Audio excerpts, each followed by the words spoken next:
Gloria. Gloria. Gloria. Gloria.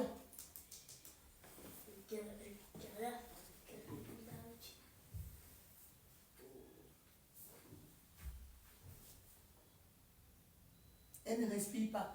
Nolan, tu prends le téléphone, tu appelles le 112, tu dis qu'il y a une petite fille environ de 12 ans qui est au sol, qui ne respire pas et qui a besoin d'aide. Et puis tu donnes notre adresse. Et dès que tu finis, tu reviens rapidement pour m'aider. Hein? Ok?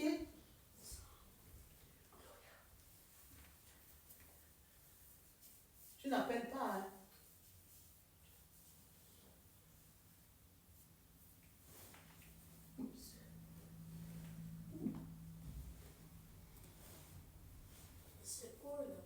N'appelle pas. Tu laisses le téléphone. Vous comprenez tous ces garçons.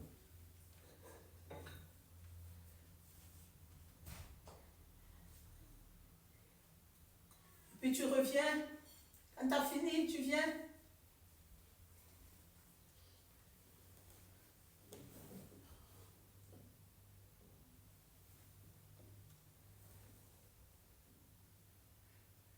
C'est bon, elle respire. On va la mettre maintenant en position latérale de sécurité.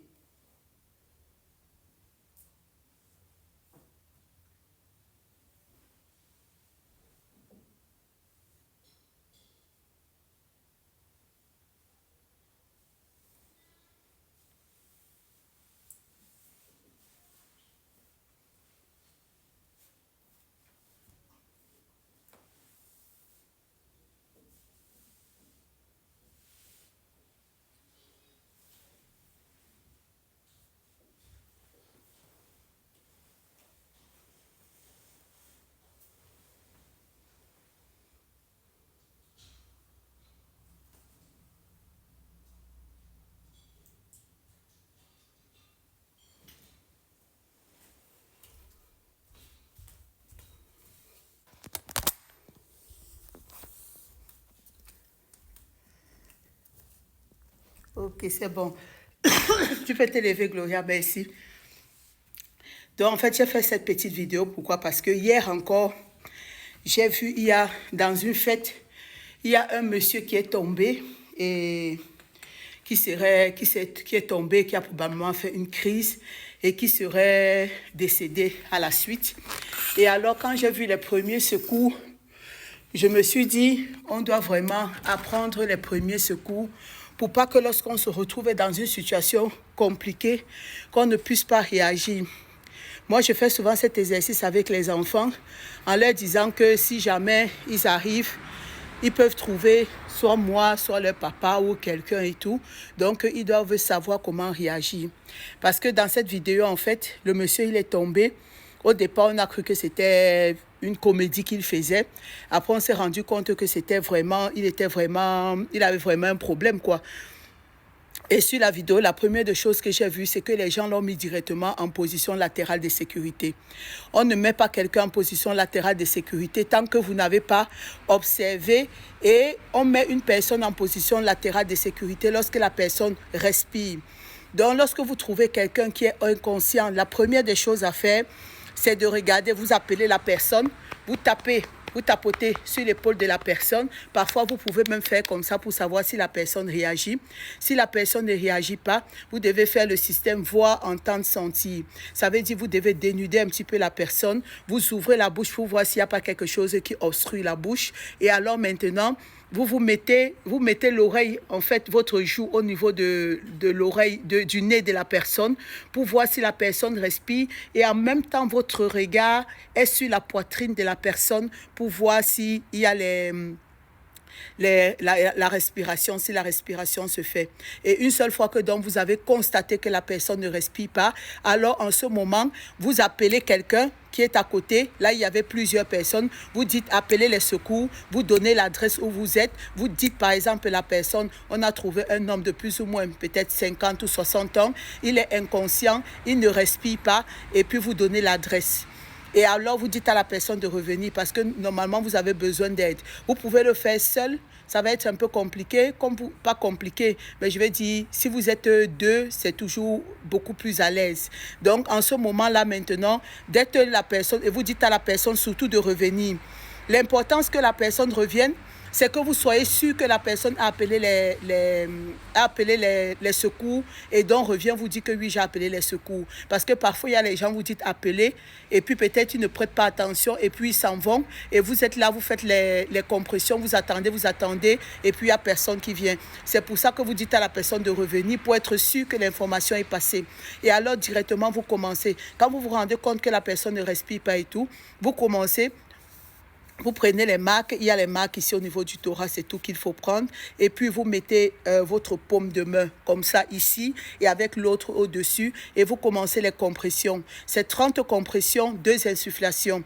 Donc 2 insufflations normalement, quand il y a le matériel, il y a l'appareil en fait pour envoyer de l'air au patient.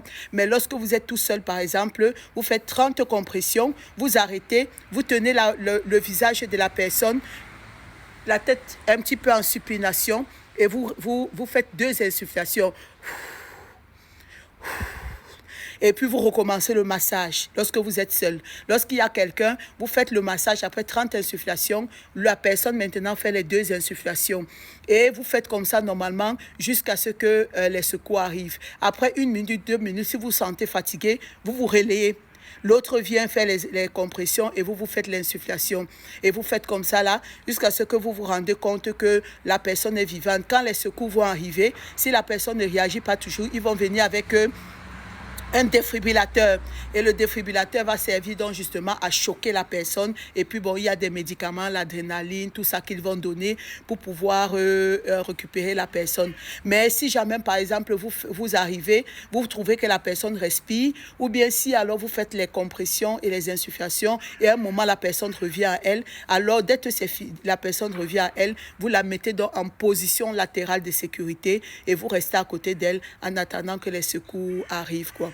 Donc vraiment, on doit inculquer ça aux gens que directement, dès que quelque chose arrive, ce n'est pas la bonne chose de mettre directement la personne en position latérale de sécurité, sans même vérifier si la personne ne respire pas. Et si la personne ne respire pas, il faut commencer le massage. C'est le massage qui est décisif. Parce qu'en le mettant en position latérale de sécurité, vous allez dire peut-être qu'il ne réagit pas ou quoi. Vous le mettez en position latérale de sécurité, mais ça ne l'aide pas. La meilleure façon de l'aider, ça aurait été de commencer directement avec le massage cardiaque. Directement, le temps que les secours arrivent, massage cardiaque, insufflation, compression, insufflation, compression, insufflation. Il y avait tellement de monde à cette fête-là. Vous pouviez même faire les tours. Une personne finit, lorsqu'elle est fatiguée, vous prenez la relève, une autre et comme ça. 30 compressions, 2 insufflations, jusqu'à ce que les secours arrivent. Donc, c'est vraiment dommage qu'on se retrouve encore dans des fêtes à assister à ce genre de choses, quoi. Donc, moi, c'était juste une petite vidéo comme ça de sensibilisation. Faites-le même à vos enfants. Faites Faites même les exercices avec les enfants et tout ça là. Ça peut nous aider, ça peut sauver quelqu'un dehors, ça peut même nous sauver nous-mêmes. Je me rappelle, il y a peut-être 2 ans, j'avais vu sur Facebook un reportage, je crois une petite fille de 7 ou 8 ans qui avait trouvé sa mère inconsciente au sol et puis qui a appelé les urgences. Et puis avec sa petite force, elle a commencé à faire les massages et tout. Et les urgences sont arrivées. C'est tout ça qui a sauvé sa mère. Sa mère avait fait un AVC, inconsciente. Et puis, c'est comme ça que sa mère, aujourd'hui, elle marche. Elle a de la rééducation à faire, mais au moins, elle est vivante, elle marche. Ça peut sauver la vie de quelqu'un. Donc, vraiment, je vais dire quoi? Informons-nous. C'est le B à bas, en fait. Les premiers soins de secours, vraiment, c'est le B à bas. Informons-nous, s'il vous plaît. OK, sur ce, je vous souhaite une bonne journée et à une prochaine vidéo.